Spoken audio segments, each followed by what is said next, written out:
Bună ziua tuturor! Eu sunt Meme, bine ați venit sau bine ați revenit, dragilor! Astăzi vom face citirea pentru energia prezentă, cu mențiunea că suntem toți diferiți, citirea este una colectivă, vă rog să luați doar mesajele care vă servesc. Bun, înainte de a vedea ce ne rezervă mesajele, ce ne rezervă energia, voi lua o carte pentru tema principală a zilei. Iată! Iluminare. Ceva, o realizare profundă și puternică ne va da putere într-o situație din viața noastră sau în viața noastră la nivel general. Ne întâlnim față în față cu energia, cu gândurile noastre predominante sau gândurile noastre predominante au fost lansate așa cumva în univers, dorința voastră puternică de a afla ceva, de a rezolva ceva, de a dezvolta ceva, dă roade în sensul că veți avea un moment din acela de sclipire, un moment de aha, în care veți ști ce aveți de făcut, care este alegerea corectă pentru voi în acel moment și vă veți simți puternici, nu neputincioși. Foarte frumos! Îmi plac la nebunie aceste momente în care mă simt capabilă să trec peste situații și provocări, să spunem. Cred că îl voi folosi toată săptămâna pe acest set de tarot. Mi-e foarte drag. E mare și greu de lucrat cu el, dar îl simt așa cumva foarte corect. Nu știu să vă explic. S-a omogenizat foarte bine cu energia mea și colaborăm, să spunem bine, împreună. Și lucrurile materiale, să știți că sunt tot o energie. Iubire. Plan financiar. Plan sentimental sau emoțional. Sper că toată lumea este bine și sănătoasă. Aceasta este o săptămână în care ați văzut că trebuie să vedem din toate un sens, să înțelegem ceva, să ne ridicăm deasupra conștiinței noastre, să fim mai înțelegători. Cine știe? Relația. Pajul de cupe, prințul, pajul de monede și cavalerul de cupe. Bun. Foarte interesant. Unii dintre voi veți înțelege că aveți putere deplină să luați acțiune în relația voastră de iubire. Dacă până acum v-ați simțit neputincioși în această direcție importantă a vieții noastre, acum vă veți simți dintr-o dată puternici, stăpâni pe emoțiile voastre, dar poate și iubiți. Poate iubirea vă dă aripi. De ce nu? Unii dintre voi poate v-ați revăzut, da? Pentru că cineva aici este în așteptare cu persoana voastră iubită și dragă și aveți așa cumva un sentiment de a fi copii din nou, de a fi fără griji, fără probleme, doar voi doi sub cerul plin de stele, nu? Iar unii dintre voi așteptați vești de la persoana iubită, care să știți că este ușor precaută. Așa este specificul acestei persoane, însă iubire sub o formă sau alta aici văd că are pentru voi. Unii dintre voi mai sunteți preocupați și pentru copiii voștri. Posibil să aveți doi sau posibil ca copilul vostru, da, că sunt mai mulți, că sunt doar unul, să aibă ceva provocări emoționale. Dacă aveți copii mici, atunci știți că sunt perioadele acelea de salturi mentale. Posibil să fie vorba și despre nepoți, să fiți nevoiți să-i găzduiți temporar la voi și atunci să vedeți că sunt poate ușor plângăcioși, chestii de genul acesta și să fiți acolo pentru ei, să-i iubiți. În această zi sau în acest moment, voi sunteți cei care dați iubire, dar puteți să faceți acest lucru. Este ca și când sunteți omul potrivit la locul potrivit și aveți foarte multe de oferit. În egală măsură, realizarea pe care o aveți voi în această ramură a iubirii vă va da puterea să continuați pe drumul pe care sunteți. Unii dintre voi veți avea această realizare că omul de lângă voi vă iubește și că poate a avut și el la rândul ceva obstacole care vin din trecutul său, de când era poate mai tânăr, și atunci îi justifică cumva comportamentul, să spunem. Să vedem.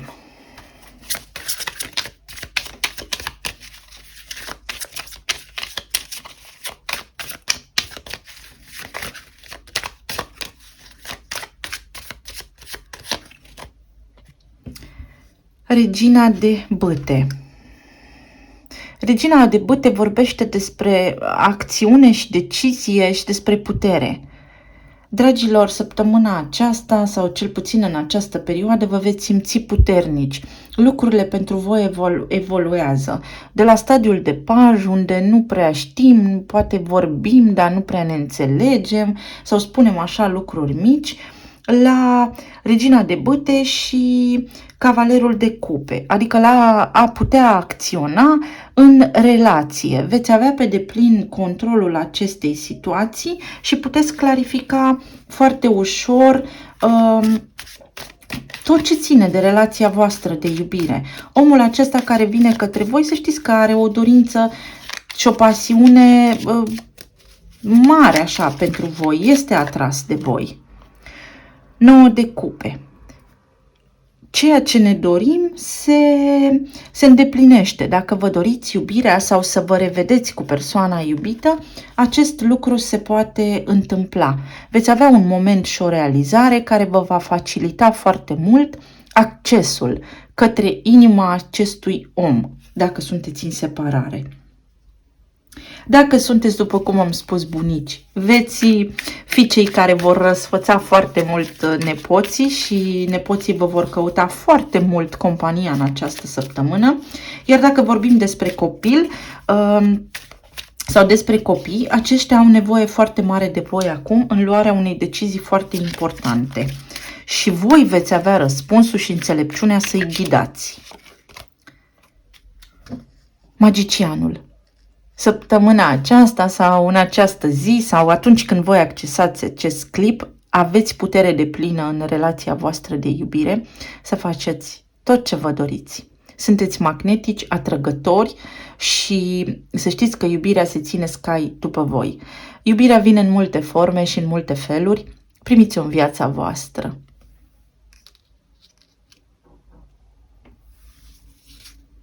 Foarte frumos. Am așa un sentiment bun, foarte frumos. La situația financiară deschidem cărțile cu 4 de monede. Oho! Cu asul de spade și cu asul de bâte. Aici văd un cerb și de ceva vreme fetița mea cea mică, singura mea fetiță de altfel, dar e mică, s-a atașat așa foarte mult de povestea căpriorului, cerbului, Bambi, și aici este prințul pădurii. Sunteți un prinț. Aveți foarte multe responsabilități la locul de muncă și foarte multe acte de semnat și cumva am senzația că vă depășește un pic responsabilitatea sau că sunteți ușor necăjiți pentru că nu sunteți pe deplin apreciați. Dacă v-ați temut că nu sunteți apreciați și că nu sunteți poate plătiți îndeajuns de bine pentru toate responsabilitățile și lucrurile pe care le faceți, să știți că fie veți primi o mărire din senin, fie o puteți negocia cu acte în regulă, pentru că veți avea un succes formidabil. În egală măsură, acest as aici vorbește despre iluminare, exact cum am început aici etalarea. Dacă sunteți strâmtorați în această perioadă, fiți fără grijă și stați fără grijă, căci se aliniază cumva astrele în favoarea voastră și veți găsi o soluție ireală de a ieși din acest impas și veți avea, scuze, atâta claritate mentală să faceți lucrurile astfel încât să vă simțiți bine și să dați drumul la starea aceasta de strâmtorare, poate, sau de teamă. De teamă.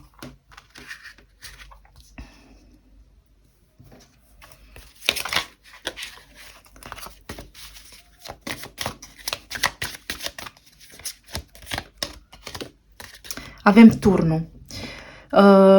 Posibil unii dintre voi să fiți nevoiți să schimbați serviciul, însă dacă vă este teamă că îl schimbați și că rămâneți pe drumuri, nu vă îngrijorați. Ce vă așteaptă este de 100 de ori mai bun. 8 de bâte. Clar mai bun, clar veți avea mult mai mult aport în noul serviciu dacă vorbim despre un serviciu nou, iar dacă vorbim despre o negociere, folosiți-vă cuvintele, dragilor, și mintea, pentru că o veți obține. Unii dintre voi s-ar putea să fie nevoiți să vină din străinătate acasă sau invers, să mergeți în străinătate.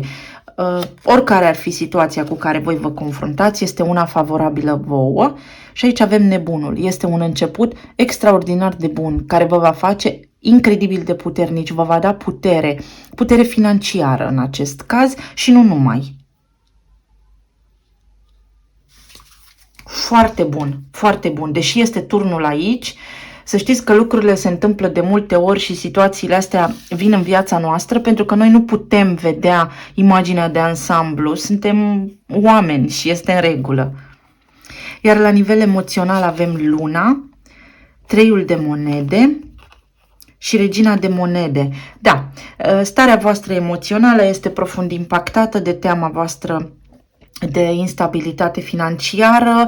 Aici aveți un conflict interior major pentru situațiile care se întâmplă la serviciul vostru și pentru că voi sunteți cei care puneți pâinea pe masă, cum ar veni, unii dintre voi. Alții dintre voi aveți așa o teamă că trebuie să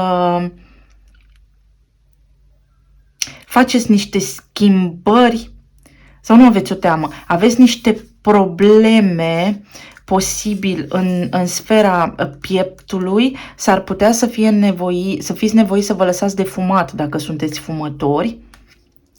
Și acest lucru, să știți că vă va ajuta și vă va îmbunătăți foarte mult calitatea vieții, dar este un conflict interior pentru că, nu, orice viciu e greu de lăsat, adică vă înțeleg. Unii dintre voi chiar s-ar putea să fiți nevoiți să vă lăsați de fumat. Una peste alta, să știți că aveți aici din nou puterea să evoluați de la treiul de monede la regina de monede, adică să parcurgeți niște etape foarte importante în viața voastră, pentru care acum vă temeți. Dar pe de altă parte, wow! Mai văd aici o situație, cumva, cred că unii dintre voi sunteți implicați într-o relație amoroasă cu partenerul de serviciu și aflați cumva că sunteți însărcinate, doamnelor, sau unele dintre voi chiar aflați că sunteți însărcinate.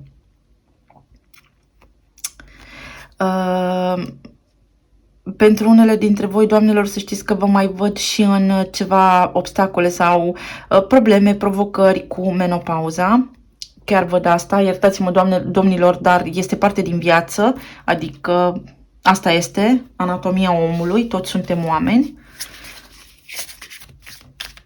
Iar unii dintre voi văd că luați ceva pastile de gât, gât, pentru răceală. Vă simțiți ușor vulnerabili, emoțional unii dintre voi vă simțiți vulnerabili, fie sunteți mame singure și trebuie să munciți pentru copiii voștri și atunci schimbarea aceasta de la serviciu vă provoacă disconfort, da? Vă scoate din zona de confort și vă este teamă, însă nu vă îngrijorați, cu acei doi ași acolo și cu cartea puterea, nu aveți nici măcar un dubiu, sunteți extraordinar de puternici. Toți oamenii sunt puternici. Dar Nimeni niciodată nu le-a spus asta. Vă spun. Sunteți extraordinar de puternici. Iată. Împărăteasa. Da, unele dintre voi sunteți mame. Poate pentru unele dintre voi veți fi mame singure. Poate partenerul a dispărut. Sau unele dintre voi posibil să faceți drumuri la medic pentru sarcină. Lucruri de genul acesta, dar eu aici văd bucurie. Nu văd necaz. Există un conflict interior major aici, într-adevăr. Există niște lucruri, dar văd bucurie. Cartea Luna mai vorbește despre o relație ascunsă. S-ar putea să fiți implicați în ceva relație de 3, dar unii dintre voi știți să aflați că s-a lăsat rodul iubirii voastre cu această sarcină. Asul de bâte. Aveți puterea să depășiți orice și să găsiți soluții acolo unde acum nu le vedeți. Apare un moment, o realizare prin care veți depăși orice obstacol și orice stare joasă. Și 3 de spade. 5 de spade. Conflictul interior este acela de natură interioară, este de înțeles cu 5 de spade aici. S-ar putea să fie nevoie de un mic compromis și poate de aceea să aveți nevoie să aveți curaj. Poate întrerupere de sarcină pentru unele dintre voi. Gândiți-vă bine. Puterea este a voastră, dar gândiți-vă bine întotdeauna ce este cel mai bine și hotărârea să fie una cu suflet. Adică cum vă ajută de fapt pe voi cel mai bine. Și mai apare steaua. Vă puteți vindeca din orice situație, din orice obstacol, provocare ați avea acum, veți ieși învingători.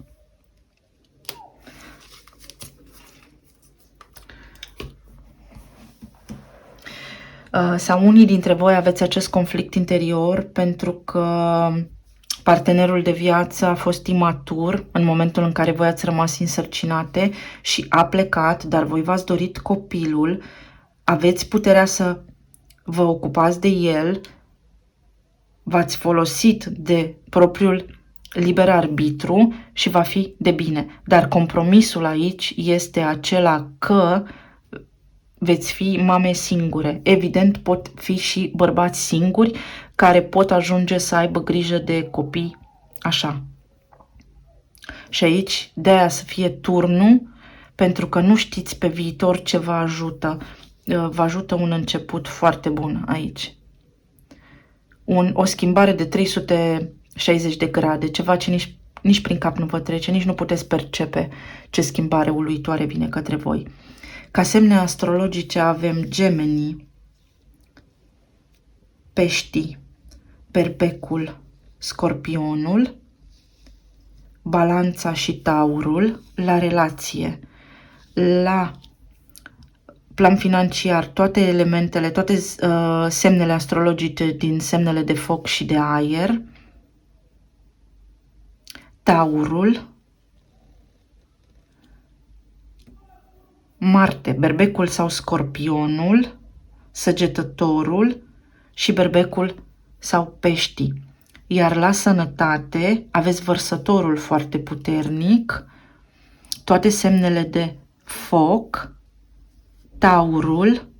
Taurul foarte predominant aici, Capricornul și Peștii. Câte un talisman sau câte felipezi de mână.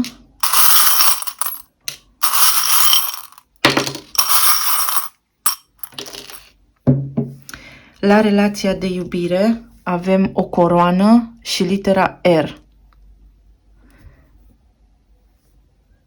Am o prietenă pe care o cheamă cu R. Sper că vezi asta. Ai curaj. Ți-am spus că o să fii bine. R poate însemna revenire. R poate însemna orice țară, orice oraș cu R. Poate însemna o reluare. Dar coroana aici înseamnă rege, regină. Sunteți regi și regine, aveți puterea. La bani avem aici ceva care spune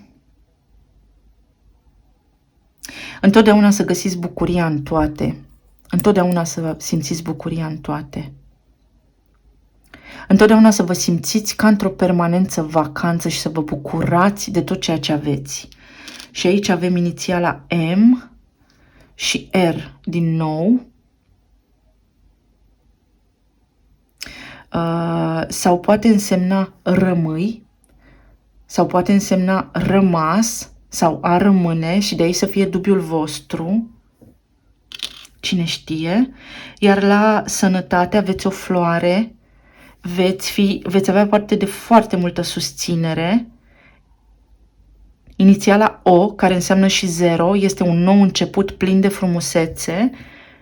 Și S, sâmbăta, poate fi și duminica dacă mă gândesc în engleză, sau și ce dacă, poate sunteți părinți singuri, este o frumusețe și în asta. Sau atenție la ceva, provocări cu oasele, veți rezolva, cine știe. Vedeți cum vi se aplică mesajele, dragilor. Aici simt să mai iau unul. Să fie 3 peste tot. Ceasul. Ceasul. Ora 13 fără 5 minute, ora 11 și 5. Ceasul este alb, este ok. Așa a fost să fie, așa este să fie. Sunteți omul potrivit la locul potrivit. Totul a fost sincronizat pentru voi. Acceptați iubirea. S-a îndeplinit o dorință. Vă mulțumesc tare mult, dragilor. Haideți să mai iau și o carte.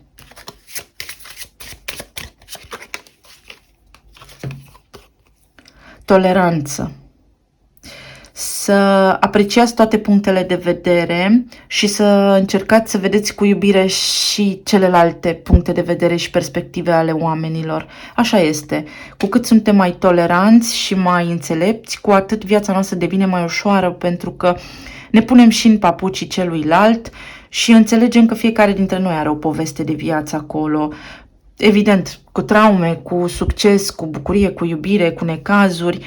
Nu știm viața omului, nu știm de ce oamenii aleg să acționeze într-un anume fel. Dar dacă noi suntem toleranți și înțelegători, cumva fiecare dintre noi are șansa de a face lumea mai bună. Și împreună cred că reușim. Vă îmbrățișez tare, tare, multă sănătate să aveți, multă iubire, să fiți bine. Pe data viitoare. Pa, pa!